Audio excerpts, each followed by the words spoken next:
vieilles connaissances. Ça marche là? On est de vieilles connaissances. J'ai d'ailleurs toute une collection d'originels dans ma cave. Je peux peut-être vous repasser si vous en manque. Dans la cave seulement? Non, mais enfin aussi dans la cave. J'en ai. Je sais pas, à un moment donné, le hasard a fait que j'en ai retrouvé, que j'en ai récupéré, qui se baladaient. Donc l'aventure d'originel, on va essayer donc, avant de passer à l'astrologie, de recadrer ce nom, d'où vient-il, quand est-ce qu'il est apparu. Alors ça a été un hasard formidable, si tu veux. On cherchait un nom évidemment pour l'édition, surtout pour la revue à l'époque. Et puis on avait trouvé différents noms, dont Ouverture, ce qui était pas mal. Et Ouverture c'était déjà pris, je ne sais pas trop, et bon, ça remonte à 30 ans quand même. 77, 78? Oui, c'est ça, 77. Oui. Et puis à un moment donné, dans notre recherche est arrivé origine, etc. Partir de l'origine, suivant la tradition, si tu veux. Et puis finalement, c'est sorti de l'original. C'était un propos entre quelques personnes. Voilà. Et puis finalement, ça tombait bien, puisqu'on était des fanatiques à cette époque-là, si tu veux, de la tradition. Il n'y avait rien au-dessus de la tradition, une et indivisible. Et pour toi, la tradition, c'est l'originel? Non, disons que l'originel se base sur la tradition. Je veux dire que le concept même d'originel renvoie à la tradition. Ça renvoie à l'origine, effectivement. Oui. Oui, c'est ça. Et l'origine, c'est plus la tradition que la science. C'est plutôt une optique... Oui, parce que la science, c'est très vaste, la science, si tu veux. Les gens de l'époque avaient leur science à eux. Moi, je ne connais pas exactement la science des Égyptiens, des pharaons, tout ça, mais ils avaient leur science à eux, qui n'est pas forcément tout à fait identique à la nôtre, mais chaque période avait ses sciences. Comme je voulais dire que, par exemple, la science moderne peut vouloir revendiquer l'origine, le Big Bang, etc. Donc, elle revendique forcément aussi avec Darwin, forcément, au niveau humain. Maintenant, est-ce qu'on est d'accord avec Darwin? Est-ce que c'est nous qui descendons du singe ou c'est le singe qui descend de l'homme? Je ne peux pas dire. Est-ce que ça signifie qu'il faut, pour savoir ce qu'était l'originel, est-ce que ça veut dire qu'il faut passer par les textes, c'est ça? Par les monuments, par les documents? De toute manière, certains textes sont là, que ce soit la Bible, que ce soit les textes hindous, le Mahabharata, que ce soit des textes mayas, que ce soit le Popol Vuh, etc. C'est évident, on est obligé de passer par les textes. Et donc je pense que ces textes sont très anciens, comme le I Ching, puisqu'on va parler d'astrologie tout à l'heure. Et le I Ching, c'est un des plus anciens ouvrages du monde. Donc, et je ne pense pas que des gens qui ont créé le I Ching, dont s'est inspiré par la suite Leibniz, le philosophe Leibniz, étaient tout à fait des imbéciles et des primitifs. Enfin, à mon avis, c'est pas possible, cette histoire. Est-ce que tu es guénonien? Est-ce que tu penses que la tradition a pu se perdre, ou se disperser, ou se pervertir? Quand j'étais beaucoup plus jeune, c'est-à-dire j'avais un peu plus de 20 ans, évidemment, Guénon, j'ai découvert Guénon, il était très peu publié à l'époque, maintenant, pas tellement non plus, mais enfin, il était quand même chez Gallimard maintenant. Et donc, évidemment, ça m'a fasciné. Quand tu as un peu plus de 20 ans, si tu veux, pour toi, c'est une découverte fabuleuse. Pour moi, ça a été capital. Maintenant, après, on peut remettre en question des choses. Ce qu'il a dit, il a eu son importance, mais il y a des choses qui ne sont pas, comme tout humain, ils ne sont pas forcément, finalement, très justes non plus. Il ne faut pas devenir plus guénonien que Guénon. Voilà. Et donc, il faut aussi le remettre en question. Il y a des choses, il y a eu extrêmement. Mais ce qui est important, il a joué un rôle important, au sens qu'il a remis au goût du public, on va dire, cette histoire de tradition. Il a remis vraiment, si tu veux, en route, quoi. Et donc, ça a aidé beaucoup de gens. Donc, tout ce qui est dans le domaine de la divination, de la prévision, fait partie intégrante et a une place importante dans la tradition. Oui, bien sûr, parce qu'on a parlé du Viking, tout ça, et donc, évidemment, certainement les astrologues, que ce soit comme les prophéties, comme Nostradamus, etc., bien sûr. Mais il y a aussi des pièges là-dedans. Il ne suffit pas d'être voyant ou voyante, ou etc., pour penser qu'on est complètement à la tradition, parce qu'on commence à voir des entités partout. Et non, c'est pas tout à fait ça, la tradition. La tradition, c'est quand même plus pur que ça. comme je dis toujours, moi je suis le plus grand voyant de la Terre, parce que je connais l'avenir de chacun. C'est clair. Mais je ne prends pas pour un voyant pour ça. Mais voyant, effectivement, puisque les textes hindous, les Védas, ça veut dire voir. Les Védas, ça veut dire voir, donc voyant. Bien sûr, mais dans un sens profond, dans un sens vraiment, et non pas dans une espèce de dinguerie de voyance, quoi. Alors, est-ce qu'il y a des gens qui sont particulièrement inspirés, et qui sont porteurs, privilégiés de cette tradition, comme Nostradamus, comme Jean Carteret, je ne sais pas. Est-ce qu'il y a des gens qui sont illuminés ou qui sont inspirés et qui sont des sources particulièrement importantes, Oui, je pense que oui, qui sont des véhicules de la tradition? Même Descartes, finalement, chez nous, si tu veux. Bon, bien sûr, on parle de rationalisme, etc. Enfin, Descartes, tout le monde sait que c'était un alchimiste. Ah oui. Eh bien sûr. Eh oui. Donc, il a rien étudié, je ne me souviens plus qui était son maître, son tuteur, je ne sais plus qui, mais et donc on a des gens comme ça, Giordano Bruno, évidemment, dans d'autres domaines, et qui ont été capitales, même au niveau de la science, finalement, qui étaient au départ en dehors de la science rationnelle, mais qui ont amené aussi la rationalité. Descartes, c'est très important. Alors, comment fait-on pour se brancher sur la tradition, sur l'originel, justement? Comment fait-on pour essayer de retrouver cette origine qui est en nous? Oui. Ça, c'est le premier point. Avant de trouver si avant le Big Bang il y avait quelque chose ou pas. Donc déjà, il faut retrouver cette origine qui est en nous. Alors, tous les textes sont là, que ce soit si on fréquente l'Inde ou des choses comme ça, on va rencontrer les textes comme les Upanishads, tout ça, et qui vont commencer à parler du soi, etc. Comme dans la Bhagavad Gita, par exemple. On sait que la Bhagavad Gita, c'est un texte de guerrier, finalement, c'est un texte de combat, où Krishna, le dieu Krishna, parle à Arjuna, qui est le chef d'un contingent militaire, et qui va se battre contre ses cousins. Et donc il hésite à aller au combat, évidemment. Et Arjuna, après explication métaphysique, etc., lui dit il faut aller au combat. Voilà. Et il comprend pourquoi il faut aller au combat.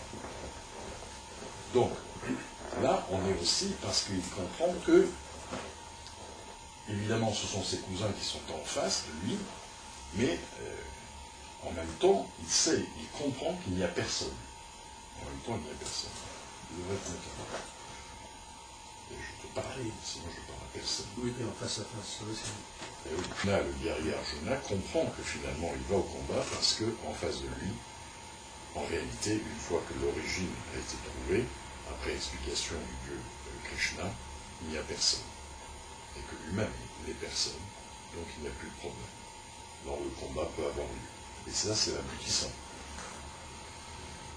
Donc, pour retrouver l'origine, on peut par exemple retrouver en soi, on peut arriver à se mettre dans un état qui est celui de nos ancêtres, en fait. On n'est pas obligé de se mettre dans un état, c'est le contraire d'un état, puisque c'est un état extrêmement naturel. Oui. Qui est là en permanence, et donc on ne peut plus parler d'état, c'est un état naturel. Oui, mais on peut le dégager. Voilà, il faut dégager ce qui entrave. Voilà, c'est ça. Ce qui entrave pour voir l'origine des choses. Alors par exemple, est-ce que je vous pose une question un peu... Est-ce que l'alimentation est importante dans le discours de l'originel? Tout est important. Et en même temps, rien n'est important. C'est-à-dire, si tu penses, comme dirait quelqu'un, trouver Dieu simplement en mangeant des carottes, évidemment, tu te fais des illusions. Par contre, quelqu'un qui mange des carottes peut très bien trouver Dieu, quelqu'un qui mange de la viande. Mais disons que, physiquement, peut-être qu'il est mieux de faire attention. Encore une fois, on peut être malade et trouver son origine. Et on peut être en bonne santé et être complètement idiot. Alors, sur une question qui m'est chère, est-ce que l'originel a abordé la question du féminin et du masculin? Oui. Et est-ce que cette question-là correspond à une dialectique originelle? Bien sûr, on ne va pas remonter à la Bible, etc., le péché originel et tout ça. Et effectivement, on va retrouver Janus, etc., les deux visages, Mais il y a en nous, effectivement, cette féminité, cette masculinité. C'est bien, on est double. Mais à un moment donné, il y a fusion. Et l'objectif toujours, c'est de fusionner, que ce soit. Et tous les textes sont là, que ce soit le Kama Sutra, etc. Il n'y a pas un élément plus important qu'un autre. Mais à un moment donné, il faut bien comprendre que ces deux éléments-là sont en nous. Et que l'aboutissant, c'est de les trouver en nous. Mais évidemment, tout ce qui est féminin ou masculin, il n'y a pas quelque chose qui est supérieur à l'autre. Ça, c'est clair. Alors, on t'a beaucoup vu quand même tu as beaucoup fréquenté quand même les astrologues, peut-être pour des raisons peut-être qui m'échappent. On t'a beaucoup vu dans les salons de l'astrologue. On t'a vu aussi accueillir dans ce lieu des séminaires d'astrologie. Oui. On t'a vu aussi, bien sûr, intégrer dans l'originel des développements, des dialogues, même publier, il me semble même publier avec Carteret. Alors, on va essayer de s'orienter plus vers la place de l'astrologie chez l'originel et puis chez Charles Anthony. Tout à fait. Alors, il faut remonter évidemment à plus de 30 ans. C'est pas tout à fait l'origine, mais disons c'est comme ça. Et donc, à cette époque-là, j'étais parti en Inde. J'étais assez jeune, j'étais parti en Inde. Et à l'époque, j'étais acteur de théâtre. Hein. D'accord. Eh oui. Je travaillais avec Ariane Mouchkine, je ne sais pas si quelqu'un connaît. Bien sûr, bien sûr. Voilà. Donc, quand je les ai quittés et que je suis allé en Inde, évidemment, quand je suis revenu, la question se posait à moi de savoir si j'allais reprendre le théâtre ou pas. Et à ce moment-là, un ami m'a conseillé d'aller voir, si tu veux, une astrologue, mais je ne connaissais rien à l'astrologie. Et quand cet astrologue m'a reçu et qu'elle a vu mon thème, elle m'a dit, votre thème c'est très simple, c'est la philosophie et les écrits. Bien, moi je n'avais jamais tenu une plume de ma vie, la philosophie vaguement, très peu. Bon. Et donc je suis parti comme ça. Mais en tous les cas, le résultat a fait que quelques années après, j'ai commencé à sortir des bouquins sur le yoga, etc., alors que je n'étais pas du tout préparé pour ça. Et donc j'ai commencé à m'incliner face à cette feuille on appelle le thème astral. Le thème astral, oui. Et donc thème natal. Natal, oui. Donc je commençais à m'y intéresser. Et c'est comme ça que, par la suite, j'ai rencontré Jacques Berton. Ah, d'accord. Voilà. Et la première astrologue, c'était quelqu'un d'autre encore. C'était une femme, oui, dont je me souviens plus. D'accord. Donc Jacques Berton elle m'a fait une consultation. Dans son itinéraire, oui. Par contre, Jacques Berton avait ouvert son école à cette époque-là. Exact, oui. Je me souviens plus. École supérieure d'astrologie de Paris. Voilà, exactement. À Levallois. C'est possible. Mais il y avait d'autres personnages importants, dont je ne saurais pas dire le nom, mais notamment, je crois, l'instructeur de Françoise Hardy. Il y a Jean-Pierre Nicolas. Voilà, Jean-Pierre Nicolas. Tu es allé aux réunions du CIA, rue Lascaz? C'est ça, je crois que c'est plutôt ça. Le Centre international d'astrologie, c'est là qu'ils se retrouvaient 2 fois par mois. C'est ça. Il y avait Jacques Berton, il y avait Barbeau, il y avait Carteret, il y avait Nicolas, il y avait Colombet, Bouchon, moi. Ah oui, toi sans doute. Oui. Et donc, voilà, et là ça m'a intéressé. Jacques Berton, je l'aimais bien, et je suis allé ensuite le rencontrer. Et lui aussi m'a refait mon thème, il m'a dit à peu près la même chose que cette femme, etc. Alors à la fin, je me suis dit quand même ça fonctionne quelque part, puisque je me suis incliné face à l'évidence qu'il fallait que je fasse plutôt des écrits que d'être acteur, etc. Et donc c'est comme ça que j'ai commencé, comme ça que je m'y suis intéressé. J'ai revu quelques fois Berton par intermittence, comme ça, et que j'aimais bien. Et par la suite, donc, une fois que j'ai monté les éditions à l'original, c'est là que j'ai connu Jean Carteret. Et il faut savoir que Jean Carteret, pendant une année, il est mort à peu près à l'âge de 62 ans, donc 2 ans avant, je l'ai reçu ici tous les soirs. On mangeait ensemble, on était plusieurs. Il n'habitait pas très loin en fait. Il n'habitait pas très loin, non. Oui, la Tour d'Auvergne. Tour d'Auvergne, c'est ça. Je suis allé une fois chez lui, je ne te raconte pas. Je crois que c'est assez chaotique. C'était un Capharnaüm. Oui. Mais bon, c'était sa vie, hein, c'était comme ça. Et donc, il est venu tous les soirs, et nous nous sommes entretenus comme ça. Et c'est à partir de là que j'ai eu l'idée de lui dire, puisqu'il n'arrivait pas à écrire, il avait une impossibilité à écrire, je lui ai dit, on va donc enregistrer les propos, et faire un livre. Et donc, 2 ans avant de mourir, il était assez heureux et content de voir un livre qui sortait de lui. Est-ce que tu as enregistré certaines conversations avec lui? Toutes les conversations, tous les soirs. Donc tu les as toujours en stock, tu les as quelque part. Donc une partie est sortie en livre. Ah oui, d'accord, c'est à partir de ça que... 2 ans avant qu'il ne meure. Et il était très content, évidemment, parce qu'il avait des difficultés à écrire. C'est un homme de langage, il n'écrivait pas. Et donc voilà. Ça s'appelle les dialogues du verbe, je crois. Les dialogues du verbe, oui.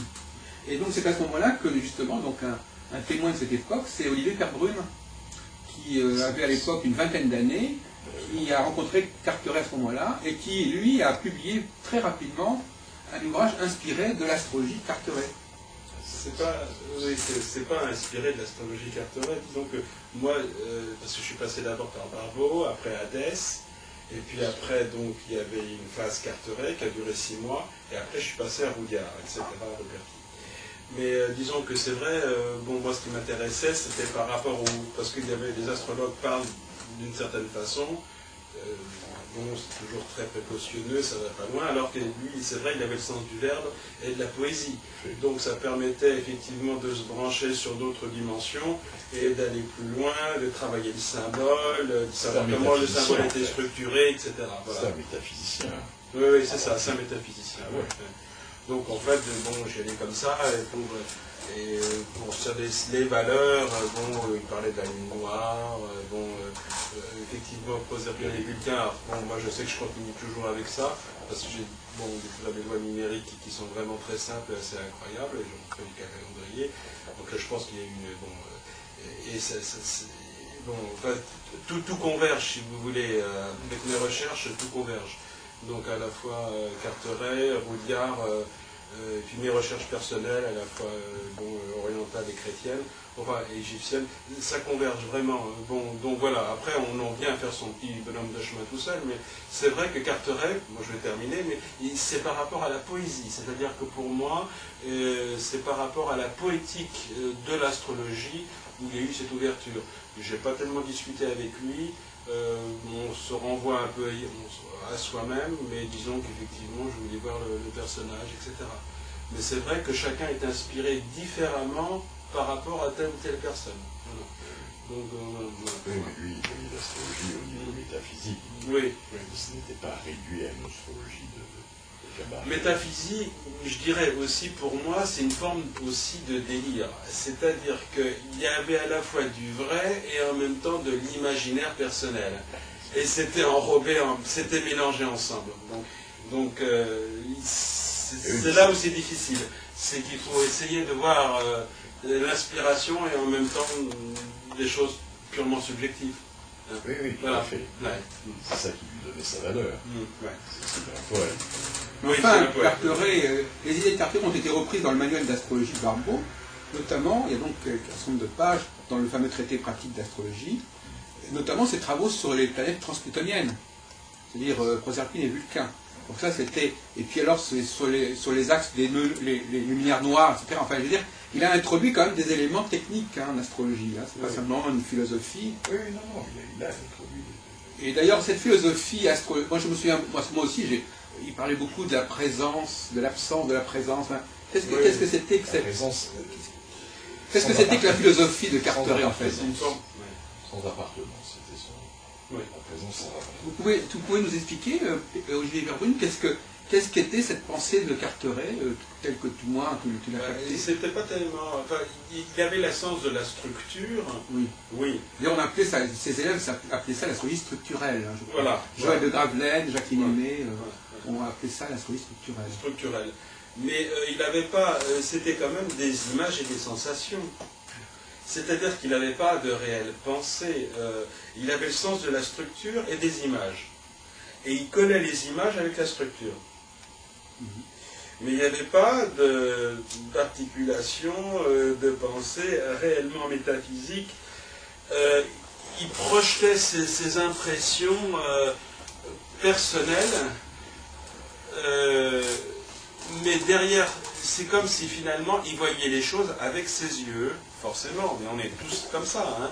Il voyait les choses avec ses yeux, avec son langage propre et ses images propres. Alors bon, c'est vrai que comme il était comme ça, il prenait des images qui lui correspondaient, qui étaient plus ou moins hautes ou plus ou moins basses. Ça, c'est chacun selon. Mais derrière ça, il y a comme un peu une source qui est à creuser quand même, qui donne une signification aux choses. Mais la signification aux choses, je ne sais pas comment vous dire, elle ne vient pas de lui. Lui, c'était le verbe qui permettait, si vous captiez le verbe, de redécrypter les choses autrement, si vous voulez. Et quelle était la place de l'astrologie dans le travail de Carteret? Est-ce que c'était absolument central ou est-ce que ça dépassait l'astrologie? Ça dépassait l'astrologie. Mais est-ce que les structures dont il travaille, c'est quand même quelqu'un qui s'inscrivait essentiellement autour des concepts astrologiques, non?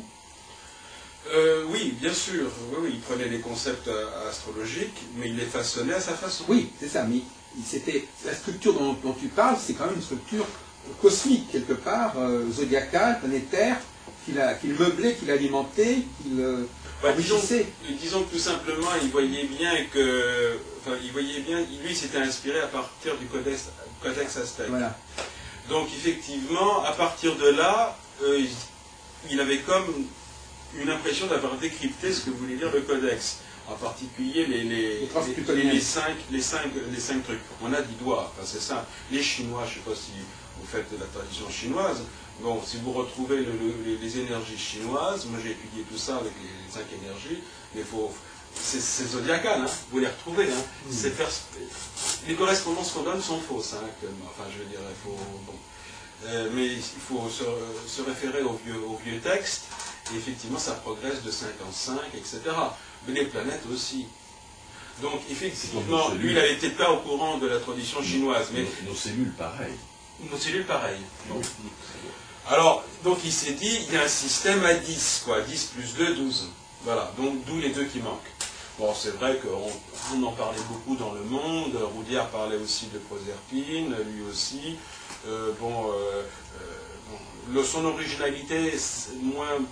Proserpine ou Corée, peu importe, parce que là, on est un peu d'accord au niveau mondial, mais c'est par rapport à Vulcain, je dirais, la dernière planète, qui, je trouve, est assez géniale.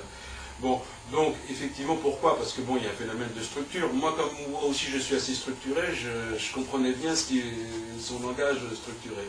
Parce qu'il y a et même ce que disait Roudiard, elles progressent d'une certaine façon, mais elles sont inverses. Il y a 5 et 5, elles sont inverses, mais en même temps elles se ressemblent. Donc il y a ressemblance et dissonance avec les groupes de 5. Et c'est ce que, effectivement, Roudiard parlait des planètes transpersonnelles qui renversent les tendances naturelles avec Mercure, Vénus, Mars, Jupiter, Saturne. Donc effectivement, il y a un renversement sur les plans des invisibles. Bon, et voilà. Donc, je vous dis ça très rapidement comme ça, c'est pour montrer qu'il y a une structure que lui avait captée à partir de son codex, alors qu'on peut les capter autrement aussi. Je ne sais pas si vous savez, mais il a été marqué par Donner Roman. Oui. Il publie. Vous savez que les premiers articles de Carteret, c'est concernant la graphologie. Il avait une formation graphologique. On retrouve dans la revue Sous le ciel de Néroman des articles Jean Carteret, graphologue. Je ne sais pas si vous le saviez. Et quand on connaît Néroman, on sait que Néroman avait une grande préoccupation structurelle aussi, dans les années 30. Donc apparemment, il a approché dont Néroman, Maurice Rougier, ingénieur des mines, qui était un des grands maîtres à penser de l'astrologie. Et Abellio surtout. Alors, il était en contact avec Abellio. Oui. Très en contact. Oui, probablement ça se situe pendant la Seconde Guerre mondiale. Sans borne, pour Carteret, il disait que Carteret était comme Socrate qui n'avait pas trouvé son Platon. Ah ben oui, exactement. Et alors donc, vous n'êtes pas obligé d'être d'accord avec Olivier Verbrune concernant parce que justement concernant c'est que lui est un spécialiste de l'astrologie. Oui, mais toi tu connais peut-être une autre facette de Carteret, parce que dans les dialogues dont tu parles, dans ces conversations qu'il avait, quelle était la place de l'astrologie, Charles Anthony? Je pense que pour lui, l'astrologie, c'était sa référence, et auquel il se rattachait, c'est-à-dire qu'il se raccordait à ça. ça lui permettait d'avoir cette structure dont vous parlez. Et ça, c'est ça. Mais pour moi, tel que je l'ai vu, ça a toujours été le dépassement. C'est-à-dire que le dépassement, ça allait toujours vers la métaphysique. Alors commence à penser astrologie, comment l'astrologie pouvait nourrir une métaphysique, un discours. Oui, en tous les cas, ça la nourrit. Ça nourrit peut-être pas, ça ne nourrirait pas peut-être moi-même, mais pour lui, c'était ça. C'était vraiment sa structure. C'était une grille de lecture. C'était une grille de lecture, en fait. Il n'était pas un astrologue au sens habituel du terme. C'est-à-dire qu'il ne pouvait pas remplacer Nicolas ou Barbeau pour écrire des ouvrages de ce type-là. Non, pas du tout. Lui, il ne pouvait parler que métaphysiquement. Et non pas en tant que simple astrologue. Ça, c'était impossible pour lui. Ouais. Encore que l'astrologue n'est pas uniquement toujours un praticien, c'est aussi quelqu'un qui revisite la tradition astrologique, qui la complète, parce que lui, il a voulu quand même compléter l'astrologie, intégrer, grâce à lui, enfin, à cause de lui, grâce à lui, on a intégré des nouvelles planètes. On s'est beaucoup intéressé aux luminaires noirs, dont des romans s'intéressaient également. Oui, mais je ne pense pas qu'il pouvait faire le thème de quelqu'un. Non, mais c'est bien ça. Mais il était aussi astrologue. Être astrologue, c'est aussi autre chose que ça. Voilà. Il a voulu fournir aux astrologues une grille plus élaborée, en disant, voilà, vous vous débrouillez avec ça, mais je vous la fournis. Voilà. Alors justement, les luminaires noirs, c'était aussi un élément de Néroman. Et alors lui, il a introduit des polarités. Le soleil noir, le lune noire, Priape. Est-ce que tu as gardé ça dans ton travail? Disons que j'étais inspiré par la poésie, hein. C'est toujours ça qui m'a inspiré, parce que c'est poétique avant. Hein. Bon, dans une certaine sphère, c'est quand même du beau et de la poésie. Hein. Bon, donc ça ouvre les choses. Maintenant, ce qu'il disait lui sur, par exemple, la lune noire, j'étais assez impressionné, mais j'ai une autre optique maintenant en ce qui concerne, par exemple, la lune noire ou Lilith. C'est-à-dire que je ne l'interpréterai pas de la même façon que lui, il l'interprète. Et pourtant, c'était quand même un grand... Je dirais, c'est lui qui a lancé un peu beaucoup la chose au niveau de la lune noire. C'est quand même Carteret qui a lancé la chose. Daniel Giraud était Mais il y avait du délire. Daniel Giraud. Daniel Giraud était son élève. Oui. Et Giraud a beaucoup travaillé sur la limite. Oui. C'est bien de parler de révolution intérieure, c'est ça? Oui, la révolution intérieure, c'est comme ça. Sa revue. C'est à partir de là que j'ai rencontré Jean Carteret. Ah bon, donc d'ailleurs Giraud m'a écrit il n'y a pas longtemps, il veut aussi que l'interview à Toulouse. Très bien. Donc je lui transmettrai tes... Bien sûr, oui. Alors donc finalement, qu'est-ce que tu as modifié? Qu'est-ce qui distingue ta démarche au niveau des lumières noires de celle de Carteret? C'est-à-dire qu'il n'est pas allé jusqu'au bout c'est-à-dire que là, il partait un peu dans son délire, je dirais. Bon. Par contre, c'est vrai qu'il saisissait quelque chose d'assez fort. Bon. Mais si vous rapprochez justement, par exemple, Ruperti, par exemple. Voilà, que j'ai bien connu. Qui a travaillé ici. Voilà. Mais qui a écrit, même ici. Eh bien, au niveau des luminaires noirs, on lui proposait, on en parlera, mais c'est intéressant. Comme ça, moi, je viens ici pour souvenir, pour évoquer les choses, pour ceux qui ont connu, pour témoigner, et c'est bien. Il faisait autre chose, Ruperti, quand on lui demandait de faire la lune noire. C'était pas la même lune noire que Carteret. C'est-à-dire que lorsqu'on lui demandait de mimer la lune noire, il sortait autre chose. Hein. Oui. Alors ce serait intéressant que, comme finalement il a dû faire il fait quelques séances, quelques séances de gestuelles, voilà, très symboliques, etc. Et donc il se laissait aller, c'était vraiment improvisé. Maintenant, après, il fallait qu'il traduise, évidemment. Ensuite, il traduisait ce qu'il avait effectué sur scène. Parce que c'était pas évident. Il faisait ses gestes qui ressemblaient à des hiéroglyphes, etc. Vous ne l'avez jamais vu? Si, je l'ai vu quelques fois. Ouais. Pas ici, parce qu'une fois, je suis venu ici, puis après, ils ont déménagé. Après, ils ont quitté ici. Donc moi, je suis venu une fois, et puis après, ils m'ont dit, non, ça se passe dans un autre endroit, etc. Au FIAP, notamment. Donc c'est pour ça que j'ai un souvenir d'être venu, en fait, une fois. Oui. Moi, j'ai organisé beaucoup de réunions pour Carteret. C'était sur la fin, je dirais. Il venait au foyer international d'accueil de Paris, et une fois par semaine, il y avait tout un groupe de gens qui venaient l'écouter. C'était là, au FIAP, c'est là que nous avons nos activités de la Faculté libre d'astrologie de Paris, dont tu étais un enseignant. C'est comme ça, c'est là que je t'ai connu. Oui, d'ailleurs, finalement, c'est ça. Alors, est-ce que donc il y a aussi un autre personnage qu'il faudrait peut-être mentionner comme ça, c'est notre amie Sarah Maya. Alors, elle a joué un certain rôle qu'il faut reconnaître au niveau de Ruperti. Oui. C'était un petit peu l'agent De liaison. De liaison. Oui, elle a surtout joué ce rôle-là, un peu avec tous les gens comme ça. Mais après, elle s'est intéressée énormément à l'astrologie, mais elle n'a jamais publié, quoi, finalement. Et je ne sais pas exactement où elle en est. Quoi. Ah ben, je sais pas. Elle est toujours active. Oui, oui. Après, il y a eu un changement, il y a eu Marie-Ève qui a pris le Voilà. relais. Le RH. Après Sarah, c'était Oui, Marie-Ève Cavagnac. et ça, effectivement, là, on parle de la période avant Marie-Ève Cavagnac, qui a épousé évidemment de Ruperti, d'ailleurs. Voilà. Et qui, d'ailleurs, actuellement, habite dans la maison de Ruperti, et il y a des archives de Ruperti à Joliens, dans Suisse. Voilà, c'est ça. Donc, il y a une pérennité de Ruperti. Alors, Ruperti, donc, c'est un personnage dont tu peux nous parler un petit peu. Bon, moi je l'ai connu un petit peu, mais je ne dirais pas que c'est à l'opposé de Carteret, mais pas loin. Ah oui.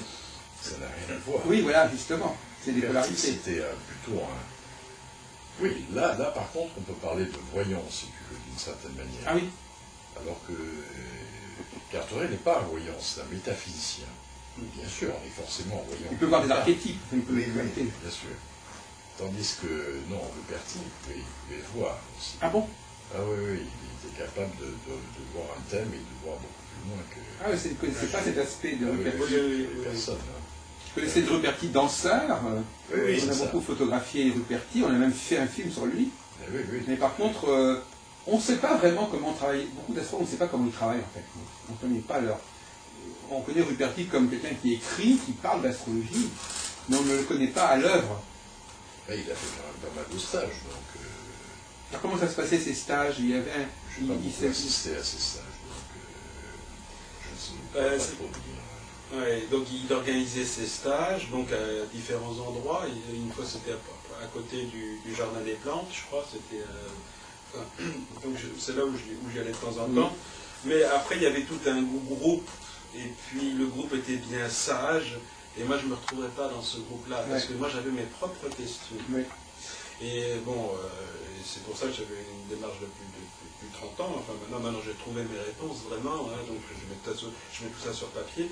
Mais à l'époque, le groupe me satisfaisait pas, parce que j'avais des réponses à questions, je ne les trouvais pas. Alors, on était là comme ça, on essayait...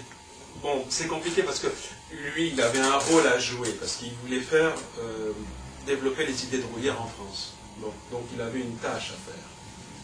Bon, donc il était aussi un peu initié, parce que en même temps, son théâtre physique, il était un canal, hein, c'est-à-dire que quand il mimait les forces planétaires, c'était vrai. Hein. Moi, je lui ai demandé des choses personnelles, de me traduire ça en gestes. Je me suis retrouvé totalement dans les mouvements qu'il faisait. C'était son langage privilégié, quelque part. Oui. Donc c'était quelque chose qui venait, c'était pas de l'imaginaire comme Carteret. Hein, voilà, bon, ça c'est une parenthèse. Bon, et donc en fait il avait un rôle à jouer, c'était de faire promouvoir l'astrologie humaniste en France, donc il a créé un groupe, etc. etc. Le problème c'est qu'on est tous différents, et qu'on comprend les choses différemment. Et que moi quand j'allais dans ce groupe, je ne me voyais pas en train de payer telle ou telle somme, parce que les stages est toujours hors de prix, etc., pour entendre des banalités, alors que j'avais fait le travail déjà moi-même là-dessus. Donc je me suis un peu dissocié du groupe, et j'ai continué en fait ma cuisine toute seule. Donc c'est vrai que moi l'expérience du groupe d'Alex Ruperti, je ne peux pas trop en parler. Tout ce que je vois c'est que bon, on était effectivement assis à une table et puis on se retrouvait pour déjeuner et puis c'était assez sympathique. Bon, ce qu'il cherchait c'est effectivement de créer un groupe convivial, humaniste sur tous les plans. Sur le plan de la connaissance, mais aussi sur le plan des comportements, etc. Bon. Et c'est vrai que tout le monde était bien gentil, il y avait c'était sympa. Mais voilà. Moi, actuellement, on repasse sur Téléprovidence des anciennes conférences qu'il a données. Et donc, j'ai un peu écouté ce qu'il disait. Il parlait parfois un peu comme un pasteur protestant, n'est-ce pas? Ça, il avait ce côté voyant. Il sermonnait un peu les gens, il leur disait que... Et alors justement, j'ai jamais très bien compris quel était... Enfin, je ne sais pas, s'il disait qu'il ne fallait pas être trop imbu de soi, imbu de son moi, et en même temps, malgré tout, l'astrologie nous renvoyait à notre moi. J'ai jamais très bien compris comment s'articulait son idée de l'individu épanoui. C'est quelqu'un, qu'est-ce que c'était que l'épanouissement? C'était un dépassement du moi, ou est-ce qu'au contraire, c'était un recentrage vers les structures profondes du moi? Je pense qu'en profondeur, il a été marqué aussi par l'enseignement d'Alice Bailey. Ben oui, c'est-à-dire qui était d'ailleurs le maître de Rudyard. Donc pour lui c'était important, donc c'est quand même un dépassement du moi, c'est clair. Alors justement, est-ce que le thème astral est un dépassement? Justement, c'est là le problème. Est-ce que le thème astral, on a l'impression parfois, mais je me fais un peu l'avocat, que le thème astral, justement une façon de se brancher sur son moi, et non pas de le dépasser. Est-ce qu'il n'y avait pas une sorte de contradiction interne entre la philosophie du dépassement du moi et l'importance qu'il pouvait accorder au thème astral? J'ai jamais compris très bien cette espèce de conflictualité. Oui, l'astrologie, comme tout art, c'est à un moment donné de dépasser. C'est ça qui nous permet de dépasser, finalement, même l'astrologie. Et ce n'est qu'un marchepied pour pouvoir aller plus loin aussi. Ça, c'est que j'ouvre le débat. C'est ça, c'est ce qu'il cherchait à promouvoir, effectivement, c'est ça. Comment peut-on se dépasser par l'astrologie? Est-ce que l'astrologie permet de se dépasser ou au contraire permet de s'ancrer sur ce moi, justement? Moi, je suis un peu extérieur à tout ça, mais je reste un peu perplexe. Alors, est-ce que quelqu'un ici peut clarifier la démarche de C'est comme pour un pianiste. Un pianiste, à un moment donné, il se dépasse aussi. Donc, le piano lui sert de tremplin. Et je pense que l'astrologie, normalement, c'est ça aussi. Qu'est-ce que tu penses? Oui. Non, mais là, c'est une question un peu complexe, qui est difficile à répondre comme ça à brûle pour point. Mais moi, je crois qu'effectivement, il faut retrouver son soi-même, l'originel. Bon, effectivement, c'est ça qui est le plus important. Mais c'est vrai que, si vous voulez, moi, tout ce que je peux parler, c'est de moi, mais quelqu'un parlera différemment, parce que chacun est différent. Mais je sais que moi, attendre dans un groupe telle ou telle parole, j'ai trouvé que c'était un peu rigide, quoi. Dans le groupe, j'étais un peu passif, donc je ne me retrouvais pas, si vous voulez, pour me découvrir moi-même, ou répondre à mes questions, je ne me trouvais pas là-dedans. Donc je ne sais pas trop, lui il cherchait effectivement à faire promouvoir un groupe, mais les pensées profondes ne viennent pas tellement dans un groupe. C'est un groupe un peu gentillet, un peu humaniste, un peu, je dirais, un peu superficiel. Bon. Maintenant, c'est vrai que le côté sympa, c'est qu'en fait, il y avait des véritables échanges, il y avait une sorte de fraternité à l'intérieur de son groupe, et ça c'est important dans le milieu astrologue, c'est une superbe qualité, parce que les astrologues se tapent les uns sur les autres, c'est affreux, alors que dans son groupe, c'était vraiment un groupe tout à fait humaniste, dans un sens humain, où il y avait un réel partage. Donc déjà c'est une réussite. Bon, maintenant, c'est vrai, les interrogations qu'on a, ce sont des interrogations personnelles, individuelles, il faut aller jusqu'au bout de sa démarche, et là, le groupe humaniste ne pouvait pas réellement répondre à mes propres questions. Hein. À un moment donné, il faut se retrouver seul. Oui. C'est clair. Avec ses propres questions, et il y a soi qui pouvons répondre. Ça, c'est clair. Dans tous les domaines, c'est comme ça. Dans tous les domaines. Alors, Charles-Anthony, tu peux nous dire ce que tu penses de l'astrologie? Cela, on a parlé un petit peu indirectement. En tous les cas, personnellement, parce que moi je ne suis pas astrologue, bien entendu, et que quand j'ai découvert, moi je repars toujours avec cette idée d'avoir découvert l'astrologie, le thème astral, et de l'avoir toujours avec moi. Regarde, je ne dis pas de blague, il est là, il ne me quitte jamais, et ça me suffit. Je n'ai pas besoin d'avoir le thème astrologie d'autres personnes. Il suffit. Et tu l'interprètes par ton bagage personnel. Et à force, avec le temps, effectivement, j'ai été obligé de m'incliner devant cette carte. Parce que ce qu'on m'a dit au départ, je pensais que c'était tout à fait luberlu. Mais après, quand j'ai rencontré Berton et j'ai rencontré d'autres personnes, tous me disaient la même chose. Et à la fin, ce que j'ai fait dans ma vie, c'est exactement ce qu'on m'a dit et pas ce que j'avais pensé faire au départ. Mais tu serais capable de faire interpréter le texte de quelqu'un d'autre? Mais très peu. Je peux le faire. Bah. Oui, si, je peux le faire. Oui, mais probablement. Dans les grandes lignes, pas rentrer en profondeur. Mais on ne peut pas te poser des questions en tant qu'astrologue, comment tu travailles, comment tu fais des prévisions. Tu as des techniques quand même tu as des techniques que tu considères comme étant... J'ai l'impression que tu as une conception, je dirais, assez traditionnelle de l'astrologie, c'est-à-dire que tu travailles comme l'astrologue moyen, avec des les règles habituelles de l'astrologie. Voilà. Les gens qui me côtoient, journellement, je leur demande de voir leur thème, juste pour me faire une idée, comme ça, si tu veux.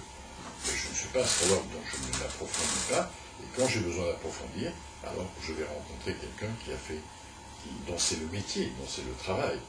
Mais ce n'est pas le travail, parce qu'il faut, pour être astrologue, il faut consacrer sa vie, on ne peut pas tricher là-dessus. Il faut être complètement... Je crois que ça serait quand même intéressant de voir comment tu... Moi, ça m'intéresse beaucoup cette espèce d'astrologie que tu as viscéralement en toi, parce qu'elle existe quand même, cette astrologie.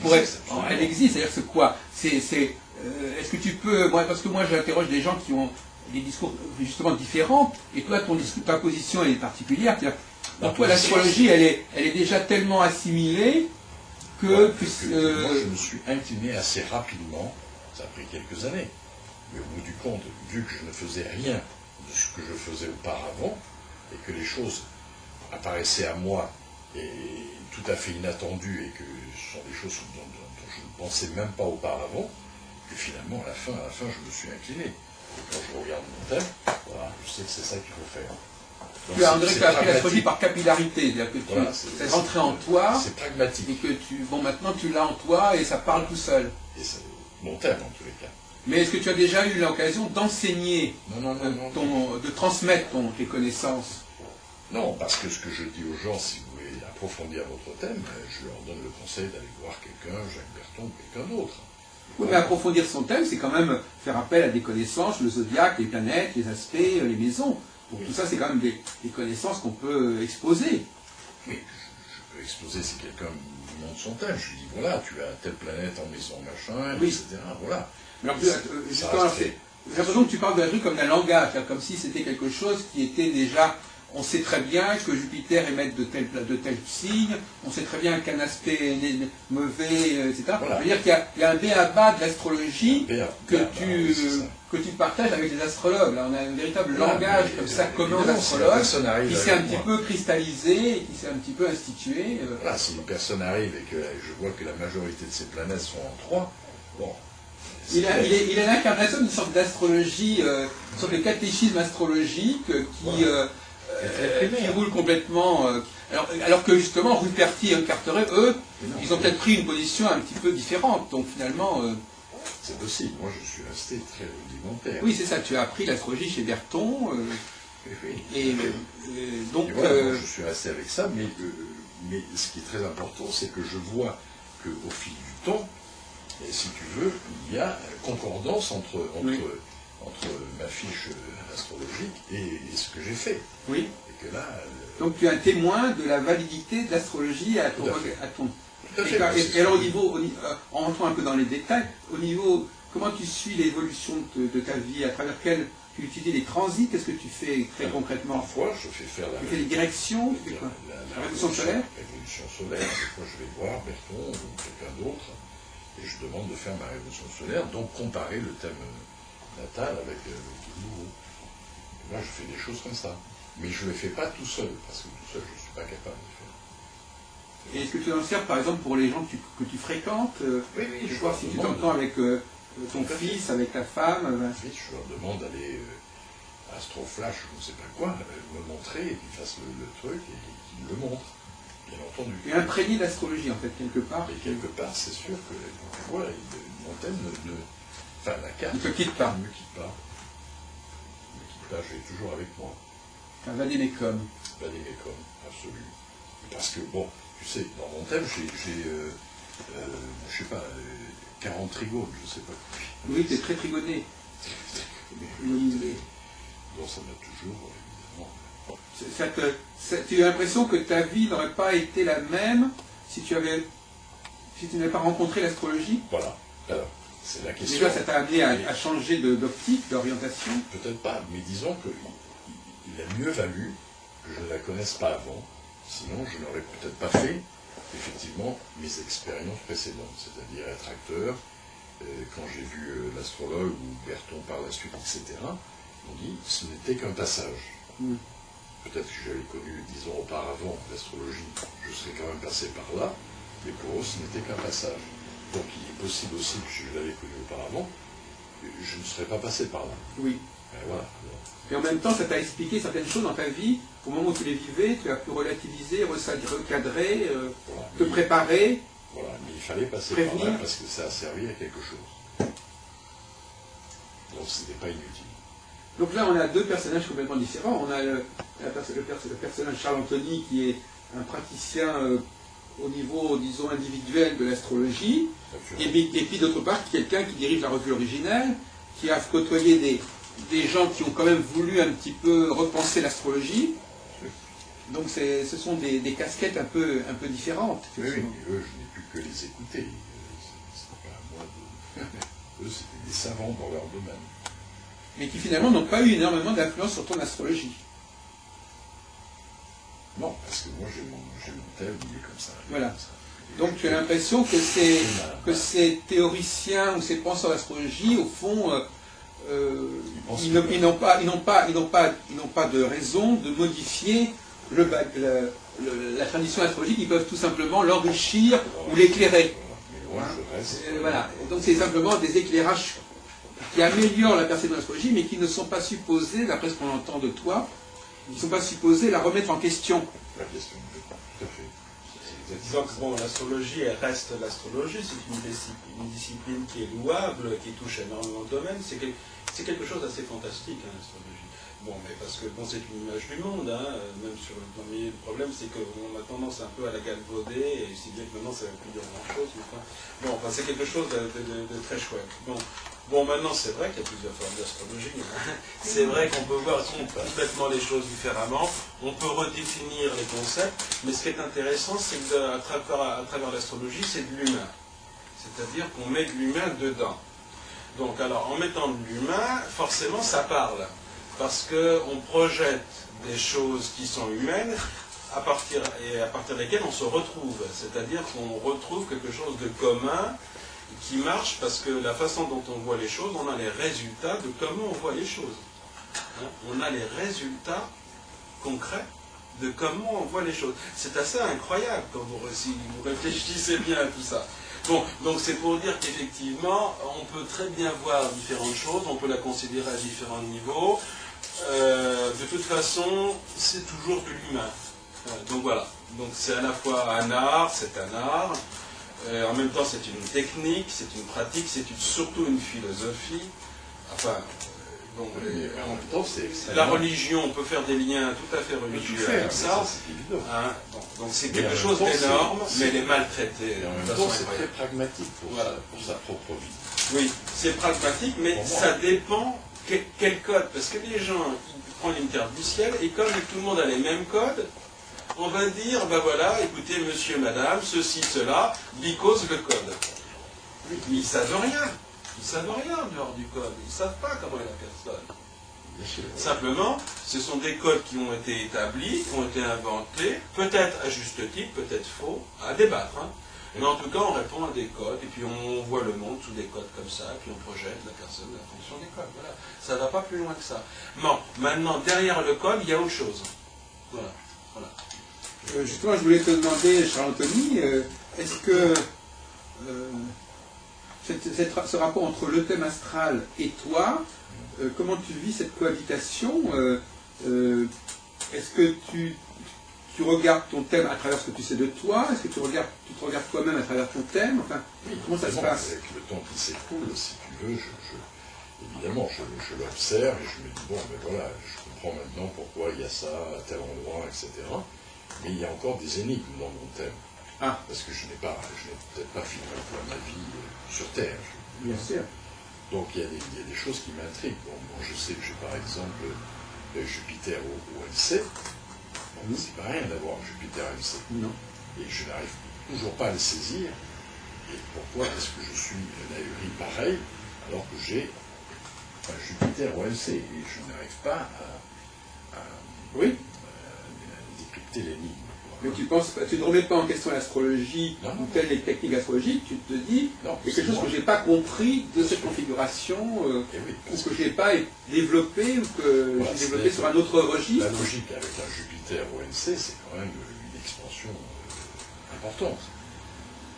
Enfin, c'est intéressant, on n'a pas souvent à interviewer des gens qui vous disent, voilà, comment mon rapport, voilà. C'est un thème miroir, mais en même temps, tu ne te reconnais pas. Il te présente un jupitérien qui a quand même fait des choses qui sont plus ou moins jupitériennes. Tu as été un peu, tu as dirigé une revue, tu as organisé des choses. L'acteur aussi, effectivement. Oui, Jupiter, c'est l'acteur aussi. En oui. plus, Et donc pourquoi est-ce qu'à ce moment-là, mon cher Charles Denis, pourquoi est-ce que ces astrologues que tu as consultés t'ont dit, qu'est-ce qui a fait qu'ils ont dit que l'orientation vers le théâtre n'était pas la bonne, parce qu'il y avait justement un Jupiter au milieu du ciel, et que par contre il y avait un élément dans ton thème qui signifiait au contraire l'écriture. Ils m'ont jamais dit que ce n'était pas la bonne, ils m'ont dit que c'était un passage oui, obligé, mais pourquoi alors qui était limité dans le temps. Voilà, donc c'est peut-être que là que tu as été jupitérien, comme ça. J'étais à ce moment-là jupitérien. Et alors quels sont les éléments dans ton thème qui vont plutôt vers l'écriture Alors parce que après, évidemment, j'ai vu qu'il y avait la maison 3, la maison 9, et évidemment, et comme je reste très classique, la maison 3, la maison 9, c'est là où j'ai toutes mes planètes, en 3 et en 9. Donc, c'est pas la peine d'aller chercher en 2, par exemple, le pognon, si je prends l'astrologie simplement. Voilà. Et c'est pas la peine que j'aille dans les trucs de business. En fait, voilà. Je le vois très simplement comme ça, par rapport à mon thème. Oui, non, mais c'est intéressant, je ne m'attendais pas du tout à ce genre de dialogue de son thème. Voilà. Effectivement, tu as à la fois du charbonnier par rapport à l'astrologie, un petit peu. Franc-maçonnerie charbonnière. Oui. Alors on va peut-être interroger nos autres témoins. Vous avez dit, racontez-nous un peu votre rapport à l'astrologie, monsieur, là, puis vous venez de sortir un bouquin. Donnez votre nom d'abord. Moi, c'est Jean-Paul Dutray, et je suis l'auteur du Rugissement du tigre face au cancer. Donc, alors, vous nous avez dit que vous aviez rencontré l'astrologie, mais que vous n'en étiez plus là. C'est-à-dire que dans ma vie, je dirais à partir de 30 ans, je faisais mon thème astrologique tous les 3-4 ans. Voilà. Je faisais mon thème astrologique tous les 3-4 ans pour savoir... Allez-y. Alors, je faisais mon thème astrologique tous les 3-4 ans à partir de 30 ans parce que je ne savais pas où j'allais dans la vie. Professionnellement, avec les amours, avec la vie tout court, avec ma vie d'homme. Et j'ai fait ça et je me suis rendu compte avec un certain temps que ça devenait du formatage un peu. Je me retrouvais toujours dans, comme vous disiez, il y a le risque du formatage, de me mettre dans certains scénarios. Et ce qui est bizarre maintenant, depuis que j'ai eu le cancer où j'ai été entre la vie et la mort, maintenant, je dirais, mais j'ai plus besoin d'astrologie. Je me dis maintenant, j'ai plus besoin d'astrologie, je suis dans l'instant. Je me dis, il faut que je retrouve simplement ma vraie nature avant ma naissance, à la limite. L'origine. L'origine. Et il n'y a pas longtemps, on parlait du Big Bang tout à l'heure, et on parlait tout à l'heure du Big Bang, et moi je suis influencé par la culture chinoise, par la médecine chinoise. Pour les Chinois, ils disent qu'il n'y a pas de Big Bang. Ils disent d'abord, il y a le 1, il y a Wuji, et ensuite apparaît le Tai Chi, c'est-à-dire qu'il y a deux forces yin et yang qui apparaissent dans l'univers et dans nous-mêmes. Et je dirais, je suis plus proche, finalement, il y a toujours deux forces en nous qui s'opposent ou qui s'équilibrent et qui nous fait agir dans la vie. Je ressens comme ça, et même dans l'univers.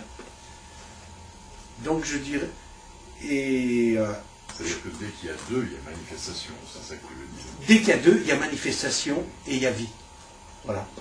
Il y a la vie aussi avec un, mais Voilà, avec un. il y a, disons, manifestation. Et maintenant, je suis moins dans, et c'est ce que souvent je pense aux Chinois, souvent ils disent, retourner, connaître l'origine de la vie, c'est une maladie de l'esprit, ils disent souvent. Et j'ai lu ça dans des textes anciens, taoïstes, et au début, je me dis, mais pourquoi je cherche toujours l'origine de la vie? Et quand on a compris cette notion de Wuji et de Tai Chi avec la naissance du Yin et du Yang, maintenant, je ne me pose plus cette question-là. Et je dirais que à chaque instant, tout naît et tout meurt. Voilà. À chaque instant, tout naît et tout meurt. Et pendant des années, je regardais l'astrologie, même dans les jours. Souvent, je regarde encore. Puis je regarde mon thème, ou même d'une amie. Et puis maintenant, je dirais, je ne suis plus là-dedans. Et je me dis maintenant, mais suis ta vie, je me dis maintenant. Je me dis, suis ta vie, ne te formate pas. Vis ta vie. Vis ta vie, voilà. Je dirais, vis ta vie.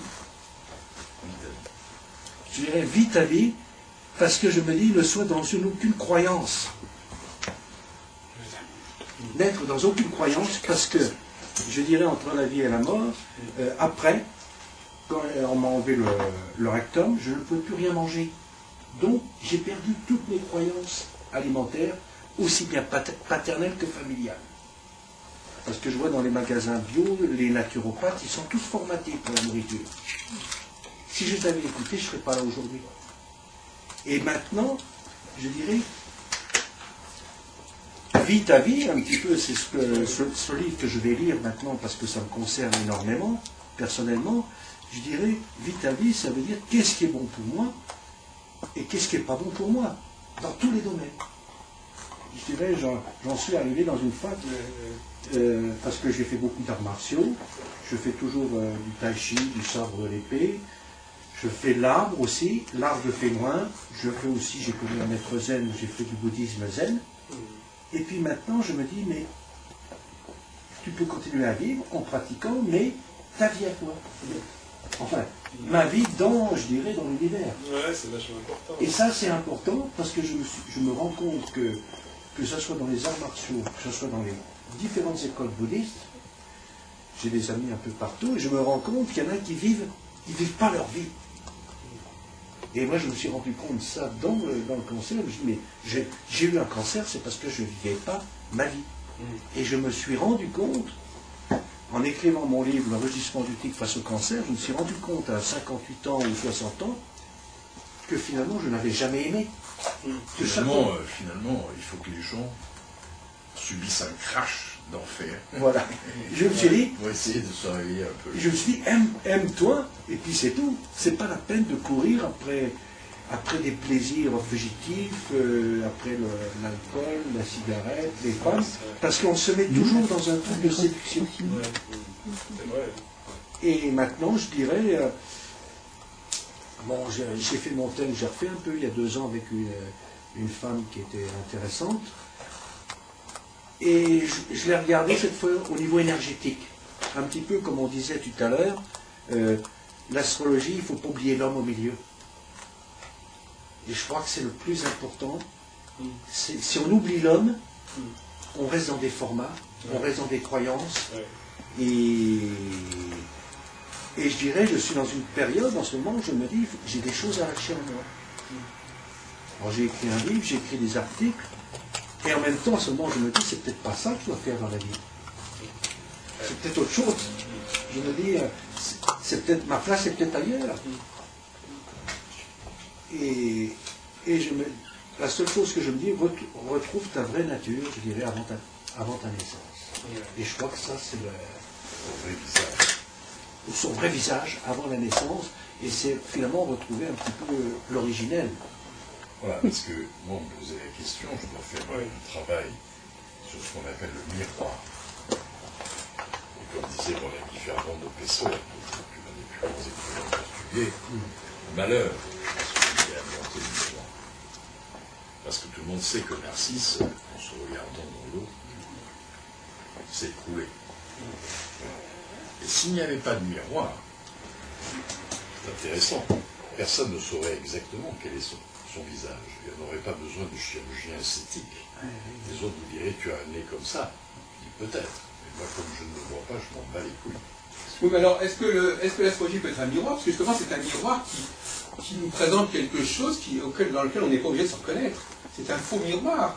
C'est un peu, quand on pense au miroir, on pense à un miroir de Blanche-Neige. Effectivement, est-ce que c'est un miroir ou est-ce que c'est au contraire une sorte de miroir déformant ou qui au contraire nous amène un miroir qui nous propose un idéal qui n'est pas celui que nous sommes? Mais comme tous les miroirs, tu sais bien quand tu te regardes dans un miroir, tu te vois à l'envers. Oui. On ne se voit jamais. Oui. Donc, ce qui est en haut, comme disait notre ami égyptien, Hermès. voilà, et comme ce qui est en bas, mais vu comme dans un miroir. C'est ça qu'on nous dit. Et le miroir, ce qui est intéressant dans un miroir, c'est que les miroirs, quoi qu'on fasse ici, on apparaît, on disparaît, tout ça. Ils s'en foutent. Il est toujours aussi net. Il ne prend rien. Ça, c'est très intéressant. Et d'où cette idée du miroir, toujours, même dans le Dzogchen tibétain, on parle du miroir. Parce que vous êtes le miroir, et rien ne reste. Le miroir est toujours neutre.